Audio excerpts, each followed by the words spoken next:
میں نے فلسطین کا سنا تو میں نے کہا کہ تمہاری دعوت کے بغیر میرے اندر غیرت نہیں ہوگی جو اس قسم کے اجتماع میں نہ جاؤں، اس لیے کہ یہ ہمارا ذاتی، شخصی، قومی، مذہبی، ایمانی فریضہ ہے کہ اس کے اندر ہم شرکت کریں۔ دوسری بات یہ میں عرض کر رہا ہوں کہ ان حضرات سے میں نے سنا اور آپ حضرات نے بھی سنا، انہوں نے فلسطین کے مجاہدینوں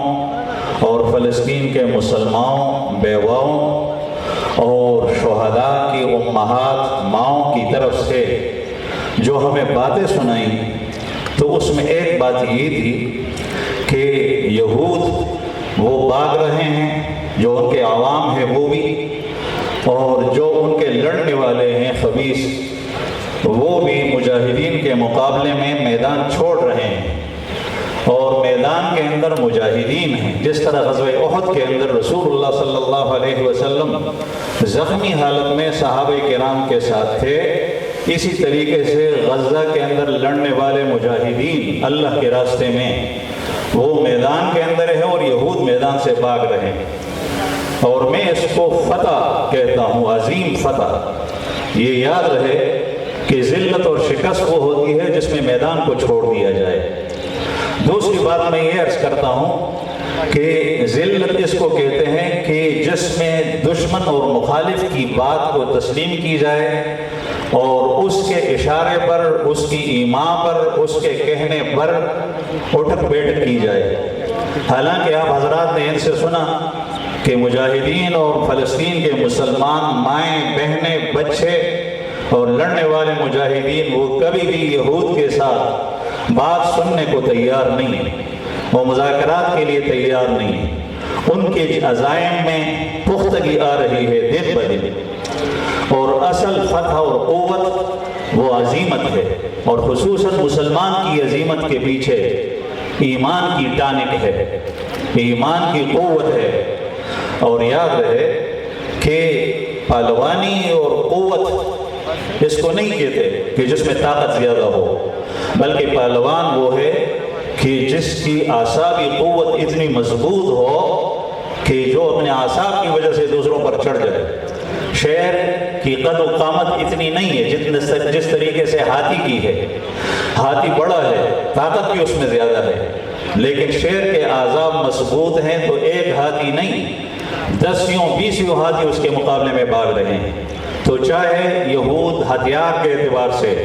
افراد کے اعتبار سے مضبوط ہیں، لیکن میں اس کو کمزور سمجھ رہا ہوں، قسم کھا کر کہتا ہوں کہ جب تک غزہ کے مجاہدین اور مسلمان اپنے عزائم میں، ایمان میں مضبوط ہیں تو یہ قوی اور مضبوط ہیں انشاءاللہ، اور غالب آئیں گے۔ قرآن کریم کی آیت ہے، وَقَالَ الَّذِينَ يَظُنُّونَ أَنَّهُمْ مُلَاقُو اللَّهِ، جن کو اللہ پر یقین ہے، مومن اس کی نظر اللہ پر ہوتی ہے اور اللہ قوی ہے، اللہ کے پاس ہر قسم کی قوت ہے، وہ اسلحہ پر، وہ افراد پر، وہ فوجوں پر، وہ دبابات اور ٹینکوں پر اس کا یقین نہیں ہوتا، وہ اللہ پر ہوتا ہے۔ يَظُنُّونَ أَنَّهُمْ مُلَاقُو رَبِّهِمْ كَمْ مِنْ فِئَةٍ قَلِيلَةٍ غَلَبَتْ فِئَةً كَثِيرَةً بِإِذْنِ اللَّهِ، کہ بسا اوقات ایسا ہوتا ہے کہ ایک چھوٹی جماعت وہ بڑی جماعت پر غالب آتی ہے۔ تو میں اب بھی یہ کہتا ہوں، آپ مطمئن رہیں کہ غزہ کے مجاہدین انشاءاللہ ان حضرات سے جو ہم نے سنا وہ غالب ہیں، وہ فاتح ہیں، اور ان کے مقابلے میں ہمارا صہیونی دشمن اور کافر وہ مغلوب ہے۔ دوسری بات یہ ہے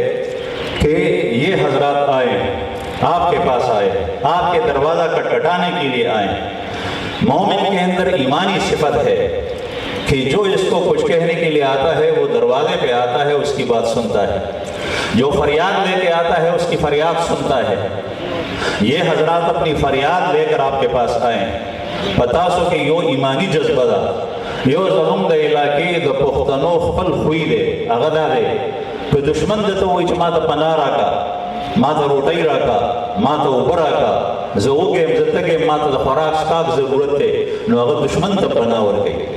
اور بیا چھے پاغ پسے سو کر رجو نغتو ایرو ردت ما پناہ ورگڑی دا۔ یہ اس علاقے کا رواج ہے، اور میں کہتا ہوں یہ ایمانی صفت ہے، یہ مسلمانوں کے اندر ہوتی ہے۔ نبی کریم صلی اللہ علیہ وسلم رحمت للعالمین کے پاس دشمن بھی اگر کوئی آیا اور اس نے پناہ مانگی تو آپ صلی اللہ علیہ وسلم نے اس کو پناہ دی۔ اس نے کچھ فریاد کی، حدیث مبارک کے اندر آتا ہے، مسند احمد ابن حنبل کی حدیث، کہ ایک ناچنے والی عورت مکہ سے آئی اور مدینہ منورہ میں نبی کریم صلی اللہ علیہ وسلم کے فریاد کی۔ وہ مشرک بھی ہے، وہ کافر بھی ہے،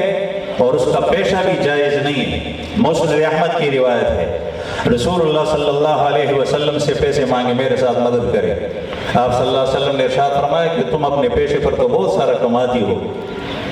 اس نے کہا کہ بدر کی لڑائی کے بعد جو کافروں کو شکست ہوئی، وہ خوشی ان سے ختم ہو گئی ہے، چھن گئی ہے، وہ غم اور غم کے اندر مبتلا ہے، اس لیے وہ مجھے بلاتے نہیں ہے کسی مجلس پہ۔ آپ صلی اللہ علیہ وسلم نے اس عورت کو، اس بدکار عورت کو، چونکہ وہ فریاد لے کر آئی، اس نے مانگا، آپ صلی اللہ علیہ وسلم نے دے دیا۔ تو میں آپ حضرات سے پوچھتا ہوں کہ یہ حضرات جو فریاد لے کر آئے ہیں، آپ ان کے ساتھ ہیں یا نہیں؟ آپ ان کے ساتھ تعاون کریں گے یا نہیں؟ اگر مال کی ضرورت پڑے مال دے دے، خون کی ضرورت پڑے خون دے دے۔ آپ یہ کر سکتے ہیں کہ آپ کے پاس جتنا ہے، میں کبھی دارالایمان کے لیے ہم چندہ کرتے تھے تو کسی طالب علم کے جیب میں کچھ نہیں ہوتا تھا تو وہ 1-2 روپے کی تسبیح چندے میں ڈالتے تھے۔ آپ سے جو کچھ ہو سکتا ہے وہ آپ کریں۔ دوسری بات یہ ہے کہ آپ دعاؤں میں ان کو یاد کریں، اللہ تعالیٰ سے روئیں، اللہ تعالیٰ کے پاس بڑی قوت۔ تیسری بات ہے، اس مجمع کے اندر اگر کوئی ایسا ہمارا بھائی ہے جو حکمرانوں سے اس کا تعلق ہے، حکمران اداروں سے اس کا تعلق ہے، وہ جہاں تک بات کر سکتا ہے تو یہ ہماری غیرت ہے، ہم مسلمان ہیں، یہ ہمارے بھائی ہیں۔ انہوں نے رسول اللہ صلی اللہ علیہ وسلم کی شیخ زہیر صاحب نے حدیث سنائی کہ المسلمون کالجسد الواحد، مسلمان وہ ایک جسد کی طرح ہے، اذا اشتکا عضو منہ تداعى له سائر الجسد بالسہر والحمى، جب ایک اندام، ایک عضو اس کو تکلیف ہو تو وہ سارا جسم پوری رات جاگا رہتا ہے، وہ سوتا نہیں۔ آپ کے اندر بیداری ہونی چاہیے۔ مسلمان شیر ہیں لیکن اس وقت سو رہے ہیں تو ان کی حس بیدار ہو جائے۔ دوسری میں حضرات کے توسط سے ان مجاہدین کو یہ پیغام سنانا چاہتا ہوں آپ کی طرف سے اور تمام پاکستان اور پشاور کے مسلمانوں کی طرف سے کہ ہم آپ کے ساتھ ہیں اور آپ میدان کو نہ چھوڑیں، آپ ثابت قدمی اختیار کریں، آپ اور آگے بڑھیں اور آپ ان کے اوپر حملہ آور ہوں۔ انشاءاللہ آپ ہی کے ہاتھ میں فتح ہوگی، شکست کبھی آپ کے قریب نہیں آئے گی۔